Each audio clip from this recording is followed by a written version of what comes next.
Hello friend, स्वागत है आप सभी का नित्य टेक पर।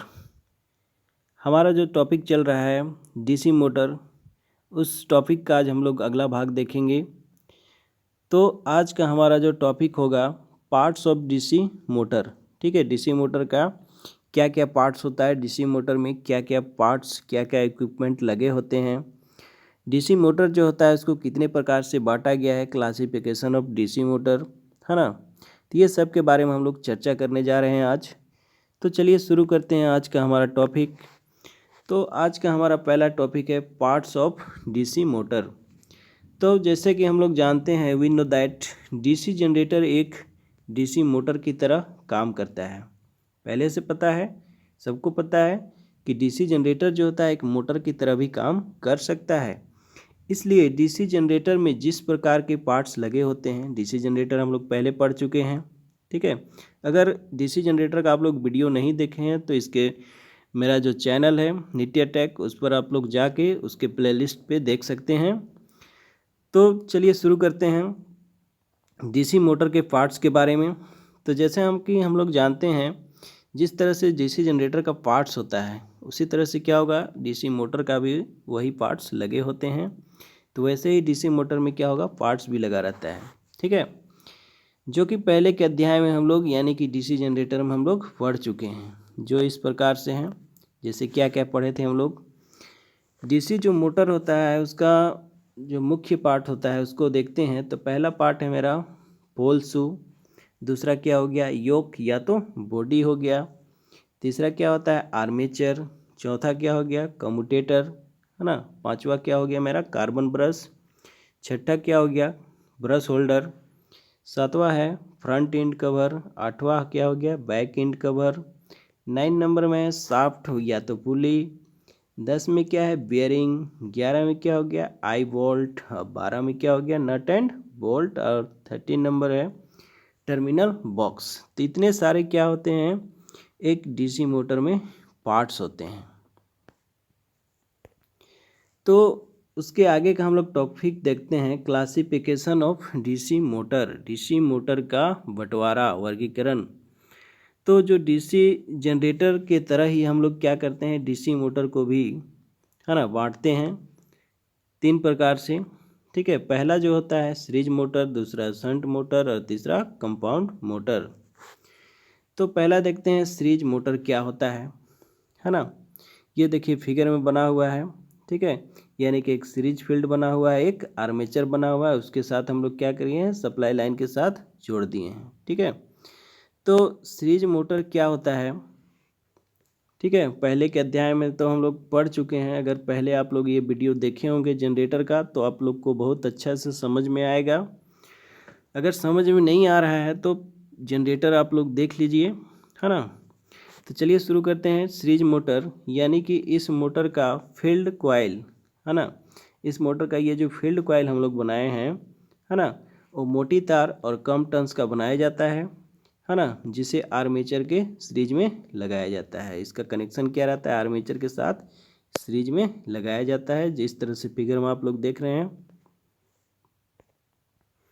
आगे है इस मोटर का करंट लोड पर निर्भर करता है, इस मोटर का करंट जो है लोड करंट पर निर्भर करेगा।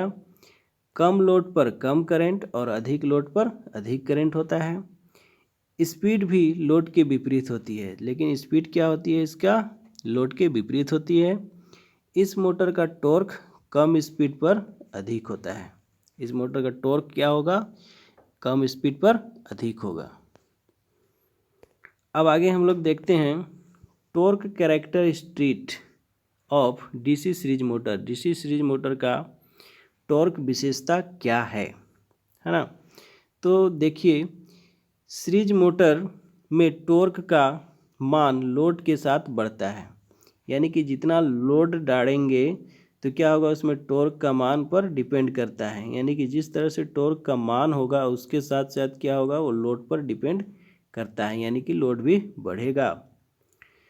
कम लोड पर टॉर्क का मान भी कम होता है, जो कि आर्मेचर के करंट और फील्ड फ्लक्स के मान का क्या होगा, कम होता है।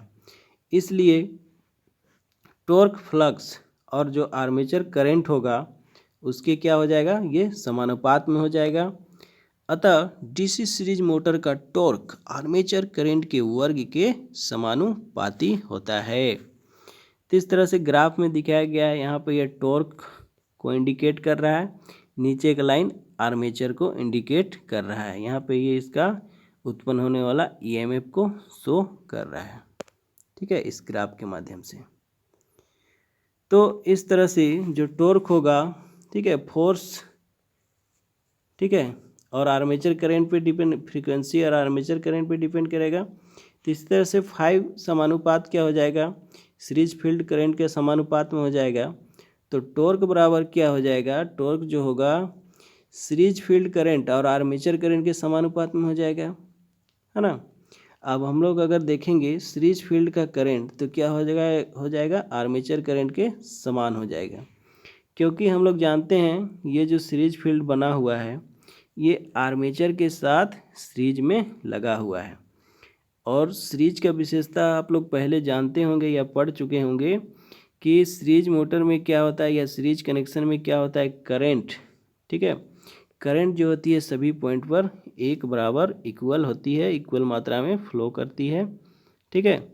इसलिए क्या हो जाएगा आर्मेचर यानी कि सीरीज फील्ड का करंट क्या हो जाएगा आर्मेचर करंट के बराबर हो जाएगा, है ना। तो इसी तरह से जो टॉर्क होगा हमारा वो आर्मेचर करंट के वर्ग के समानुपाती होता है ना। अतः सीरीज मोटर का टॉर्क पैराबोलिक होता है, ठीक है, पैराबोलिक यानी कि इससे पहले जो ग्राफ देखे इस तरह से शो हुआ था, मतलब पैराबोलिक ग्राफ बनता है, ठीक है। इस तरह से जो ग्राफ बनाता है यहाँ पैराबोलिक शो कर रहा था। जो आर्मेचर करंट के साथ बदलता है लेकिन कुछ समय के बाद फ्लक्स करंट के समानुपाती ही रहता है, अर्थात टी समानुपात क्या हो जाएगा आर्मेचर करंट ही रह जाएगा। क्योंकि जो सेचुरेशन पर क्या होता है, जो फ्लक्स नहीं बढ़ता है, सेचुरेशन होने के बाद मतलब संतृप्त हो जाने के बाद उसका फ्लक्स का वैल्यू जो होता है चेंज नहीं होता है, और कर्व जो है आगे जाकर सीधी रेखा के रूप में धारण कर लेती है। यानी कि यहाँ जो पीछे हम लोग देखें इसमें क्या होता है, जिस पॉइंट से वो सेचुरेट हो जाएगा, ठीक है, यानी कि जिस अवस्था में वो सेचुरेट हो जाएगा वहाँ से वो क्या होना शुरू हो जाएगा, सीधा होना शुरू हो जाएगा, ठीक है। तो चलिए आगे देखते हैं हम लोग। अब आगे हमारा टॉपिक है speed characteristic of DC motor, ठीक है। डीसी मोटर का स्पीड कैरेक्टरिस्टिक मतलब डीसी मोटर का स्पीड विशेषता क्या होता है। तो इस मोटर के प्रत्येक भाग जैसे आर्मेचर और फील्ड में करंट जो होता है हमेशा एक समान रहता है। तो इसीलिए जो बैक ईएमएफ हमारा जो होगा 5ZNP 60/A वोल्ट होता है ना। तो इसलिए इसका एन यानी कि स्पीड क्या हो जाएगा EB × 60 × A बटा क्या हो जाएगा 5ZP हो जाएगा। इसलिए एन किसके समानुपात में होगा ये पहले हम लोग देख चुके हैं, बैक ईएमएफ और फाई फ्लक्स, ठीक है, फ्लक्स डेंसिटी के व्युत्क्रमानुपाती होता है और बैक ईएमएफ के समानुपाती होता है। तो इसका कंक्लूजन निकला हमारा कि एन समानुपात क्या होता है, व्युत्क्रमानुपात क्या होता है 1/5, यानी कि जो उसका फ्लक्स डेंसिटी होता है वो स्पीड की क्या होता है व्युत्क्रमानुपाती होता है। यहाँ पर जो हम लोग देखें एन समानुपात EB का मतलब क्या हुआ, जैसा कि बिना लोड पर है ना मोटर बहुत कम करंट लेता है, बिना लोड पर मोटर क्या होगा कम करंट लेगा और आर्मेचर करंट ड्रॉप भी क्या होगा कम होगा। इसलिए बैक ईएमएफ यानी कि EB भी क्या होगा ज़्यादा होगा और मोटर की स्पीड भी क्या हो जाएगा ज़्यादा हो जाएगा। मोटर के ऊपर लोड डालने पे क्या होगा आर्मेचर करंट बढ़ेगा और IARA यानी कि VD बराबर यानी कि ये क्या हो गया इसका वोल्टेज ड्रॉप भी क्या होगा बढ़ेगा।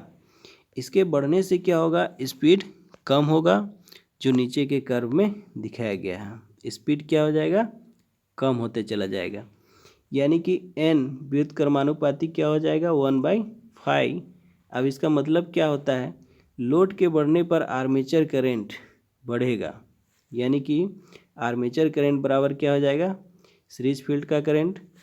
तो ISC क्या होगा, यानी कि सीरीज फील्ड का करंट भी क्या होगा इस दौरान बढ़ेगा।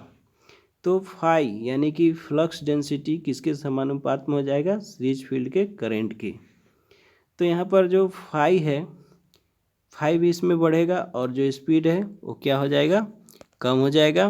अतः मोटर की स्पीड लोड रहित दशा में अधिक होती है, यानी कि बिना लोड पर इसका स्पीड क्या हो सकता है, बहुत अधिक हो सकता है, जिसको हम लोग डेंजरस स्पीड भी कहते हैं। मतलब ये स्पीड हमारे लिए क्या हो सकता है, खतरनाक साबित हो सकता है। तो चलिए दोस्तों आगे हम लोग देखते हैं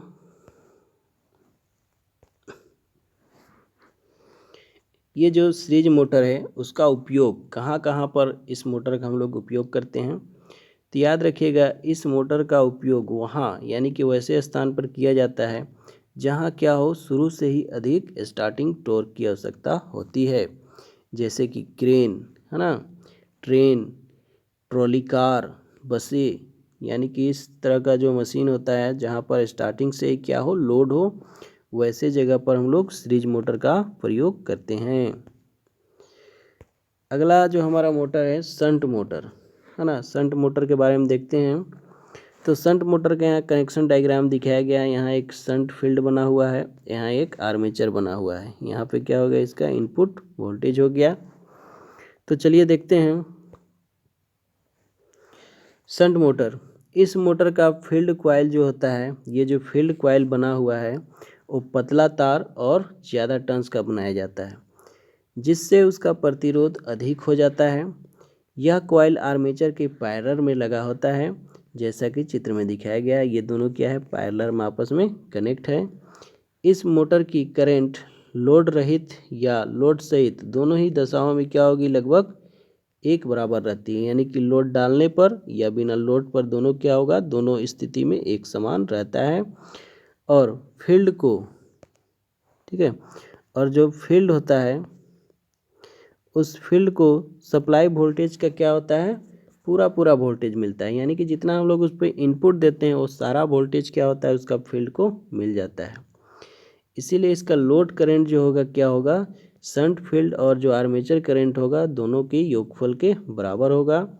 इसलिए आर्मेचर करंट बराबर क्या हो जाएगा, load current minus shunt field current. ये अगर शंट फील्ड करंट निकालना है तो शंट फील्ड करंट बराबर क्या हो जाएगा, V, यानी कि उसका वोल्टेज, सप्लाई वोल्टेज बटा क्या हो जाएगा, आर्मेचर शंट फील्ड रेजिस्टेंस। यहाँ पे हम लोग देख रहे हैं V क्या हो गया, वोल्टेज ऑफ फील्ड वाइंडिंग, यानी कि फील्ड वाइंडिंग का वोल्टेज। IL क्या हो गया, लोड करंट। ISH क्या हो गया, शंट फील्ड करंट। और RSH क्या हो गया, रेजिस्टेंस ऑफ शंट फील्ड। यहाँ पे फिगर में इसका टॉर्क कैरेक्टरिस्टिक यानी कि टॉर्क विशेषता को दिखाया गया है। तो यहाँ पर हम लोग देखते हैं, हम लोग जानते हैं कि वी नो दैट T यानी कि टॉर्क समानुपात 5 फ्लक्स डेंसिटी इनटू क्या होता है, आर्मेचर करंट होता है। तो T समानुपात क्या हो जाएगा, आर्मेचर करंट, यानी कि इसमें जो 5 हम लोग यूज कर रहे हैं, जो फ्लक्स डेंसिटी है उसको क्या मानते हैं, स्थिर मान लेते हैं, यानी कि कांस्टेंट मान लेते हैं। ठीक है, तो यहाँ पे ग्राफ में दिखाया गया है टॉर्क को, है ना, यहाँ पे टॉर्क बन रहा है, यहाँ पे शाफ्ट टॉर्क का डायग्राम को दिखाया गया है, यानी कि दोनों एक समान बनते हैं, यानी कि वोल्टेज इसमें क्या होता है, सभी पर एक समान प्रवाहित होती है। अब आगे देखते हैं, यदि लोड बढ़ता है ना, लोड बढ़ेगा तो क्या होगा, आर्मेचर करंट भी बढ़ेगा। और अगर टॉर्क बढ़ता है तो क्या होगा, उसका जो शंट फील्ड और की करंट जो होगी वो कांस्टेंट रहती है, जैसा कि उपरोक्त चित्र में हम लोग देख चुके हैं। उस समय लोड के कारण आर्मेचर रिएक्टेंस, आर्मेचर जो रिएक्शन होता है उस रिएक्शन के द्वारा फ्लक्स में कुछ कमी आ जाती है, यानी कि आर्मेचर रिएक्शन के द्वारा क्या होगा, उसमें फ्लक्स में कुछ कमी आ जाएगा। ठीक है, तो हमारा जो अगला टॉपिक है, speed characteristic of shunt motor, है ना। शंट मोटर का स्पीड कैरेक्टरिस्टिक, उसका स्पीड विशेषता क्या होता है। तो जैसा कि हम लोग जानते हैं, शुरुआत में मोटर की स्पीड फ्लक्स पर निर्भर करता है। मतलब स्टार्टिंग के दौरान वो किस पे डिपेंड करेगा, फ्लक्स पर जैसे ही मोटर क्या होता है, चलने लगती है ना, और उसके अंदर क्या होगा, बैक ईएमएफ पैदा होगा, है ना। तो बैक ईएमएफ क्या पैदा होगा, यानी कि स्पीड क्या होगा, बैक ईएमएफ और जो फ्लक्स होता है उसका समानुपात और व्युत्क्रमानुपाती में होगा। लेकिन ईवी यानी कि बैक ईएमएफ बराबर हम लोग जानते हैं क्या होता है, V माइनस यानी कि supply voltage minus armature current into armature resistance.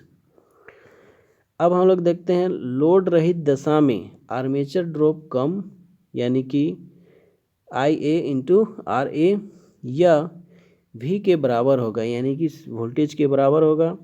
यदि फ्लक्स को स्थिर लिया जाए तो लोड के बढ़ने पर आर्मेचर करंट भी बढ़ेगा। इसके बढ़ने से क्या होगा, आर्मेचर रेजिस्टेंस ड्रॉप भी क्या होगा, बढ़ने लगेगा। इसलिए बैक ईएमएफ क्या होगा, कम हो जाएगा, जो कि आर्मेचर की स्पीड को कम कर देता है ना। यहाँ पे फिगर में इसका स्पीड को दिखाया जा रहा है, यहाँ पे टॉर्क को, है ना। यानी कि एक समय आने के बाद ये ग्राफ क्या होगा, मुड़ना शुरू हो जाता है। लेकिन लोड करंट के बढ़ने पर आर्मेचर जो रिएक्शन होगा, आर्मेचर रिएक्शन का जो प्रभाव होगा वो फ्लक्स में क्या होगा, कमी लाता है, जिससे मोटर की स्पीड में आई हुई कमी को पूरा किया जाता है। इसलिए इस मोटर की स्पीड कांस्टेंट मानी जाती है। यानी कि शंट मोटर का स्पीड याद रखिएगा दोस्तों, कांस्टेंट स्पीड वाला होता है, ना ही ज़्यादा अधिक होगा ना ही ज़्यादा कम होगा। अब इसका यूज़ देखते हैं। शंट मोटर का प्रयोग वहाँ पर किया जाता है जहाँ पर लोड क्या हो, जहाँ लोड सहित या लोड रहित दोनों दशाओं में क्या होगी, स्पीड लगभग स्थिर होगी, मतलब कांस्टेंट होगी। यानी कि इस तरह का मोटर जो है शंट मोटर, उसका प्रयोग हम लोग lathe machine, printing press, water pump इत्यादि में करते हैं, है ना। तो दोस्तों आज का हमारा जो टॉपिक था, parts of DC motor, types of DC motor, है ना। इसमें आज हम लोग सीरीज मोटर और शंट मोटर के बारे में देखे, उसकी विशेषता के बारे में जाने। तो तो अगला वीडियो में, है ना, हम लोग उसका अगला जो पार्ट्स होता है ना, जो उसका अगला जो क्लासिफिकेशन है, यानी कि इस भाग में हम लोग सीरीज मोटर, शंट मोटर के बारे में अध्ययन किए। अब इसका अगला वीडियो में, नेक्स्ट वीडियो में हम लोग क्या करेंगे, उसके कंपाउंड मोटर के बारे में देखेंगे। तो चलिए नेक्स्ट वीडियो के लिए धन्यवाद।